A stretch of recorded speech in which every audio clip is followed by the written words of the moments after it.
Hello guys, welcome to my mini vlog. Recently चाहिँ म कोर्चन trekking गएको थिएँ अनि मलाई चाहिँ त्यसको डिटेल्स अनि एक्सपिरियन्सहरू चाहिँ अलिअलि सेयर गर्न मन लागेर यो भिडियो गरिरहेको छु। लास्टसम्म हेरिदिनु होला। फर्स्ट डे चाहिँ हामी काठमाडौँबाट पोखरा हुँदै गाचोकसम्म गएको थियौँ अनि हामी चाहिँ त्यहाँसम्म स्कुटरमा गएको थियौँ होइन। अनि त्यसपछि तपाईँहरू जाँदै हुनुहुन्छ भने चाहिँ तपाईँहरू गाडी अथवा स्कुटर बाइक जेमा नै जान सक्नुहुन्छ। अनि त्यो नाइट चाहिँ हामी सरिपाखामा बसेको थियौँ अनि त्यहाँनिर चाहिँ पर पर्सन 1000 रुपिसमा यो ब्रेकफास्ट अनि स्टे अनि त्यसपछि डिनर थियो अनि बिहान ब्रेकफास्ट पनि थियो। अनि हाम्रो डिनर टेबल चाहिँ यस्तो युनिक टाइपको थियो अनि यो एकदम आई क्याचिङ थियो। अनि बिहान उठेर चाहिँ हामीले यो भ्यू हेर्दै ब्रेकफास्ट गऱ्यौँ अनि त्यहाँबाट लाग्यौँ। सरिपाखाबाट हिँडेको 1 आवर पछि चाहिँ हामी पुग्छौँ हिले खर्क।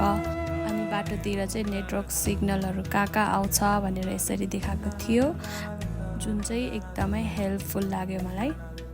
हिले खर्क पछि चाहिँ आउँछ चिचिमले। सरिपाखाबाट चाहिँ चिचिमलेसम्म आइपुग्नलाई हामीलाई 3 आवर्स लाग्छ। त्यसपछि चाहिँ हामी पुग्छौँ देउराली अनि देउराली पुग्नलाई चाहिँ 1 आवर्स लाग्छ। अनि देउराली चाहिँ एकदम राम्रो लाग्यो मलाई। अनि त्यसपछि यहाँको ट्रेलहरू पनि इजी नै छ स्टार्टिङदेखि नै। अनि त्यसपछि हामी पुग्छौँ रेस्ट क्याम्प।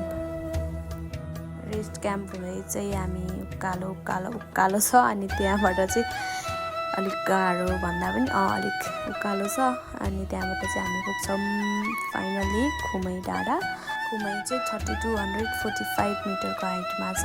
अनि हामी यहाँनिर पुग्दाखेरि चाहिँ ठ्याक्क थोरै हिमाल देखिरहेको थियो, त्यो देखेको चाहिँ माछापुच्छ्रे हो। अनि त्यसपछि हामीले त्यहाँनिर अलिअलि फोटो भिडियोहरू खिच्यौँ अनि साथीहरू पनि भेट्यौँ। अनि त्यसपछि त्यहाँबाट चाहिँ हामी लाग्यौँ कोर्चनतिर। अनि त्यहाँबाट कोर्चन पुग्न चाहिँ 1-2 आवर्स नै लागेको थियो हामीलाई। खुमैबाट हिँडेको 2 आवर्समा चाहिँ कोर्चन पुग्छ अनि कोर्चनको हाइट चाहिँ 3700 मिटर छ। त्यो नाइट चाहिँ हामी कोर्चनमै बस्यौँ। अनि त्यसपछि नाइट भ्यू पनि यस्तो राम्रो थियो जुन इन्जोय गऱ्यौँ हामीले एकदमै धेरै।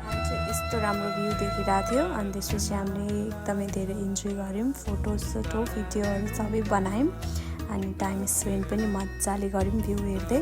अनि त्यसपछि हामी त्यहाँनिर ब्रेकफास्टहरू खाएर अनि लाग्यौँ ब्याक टु पोखरा। अनि हामी चाहिँ सेम डे नै पोखरा आइपुग्यौँ। तपाईँहरू चाहिँ सेम डे नै काठमाडौँ नाइट गाडीमा फर्किन नि सक्नुहुन्छ अथवा पोखरा नि बस्न सक्नुहुन्छ। Thank you for watching.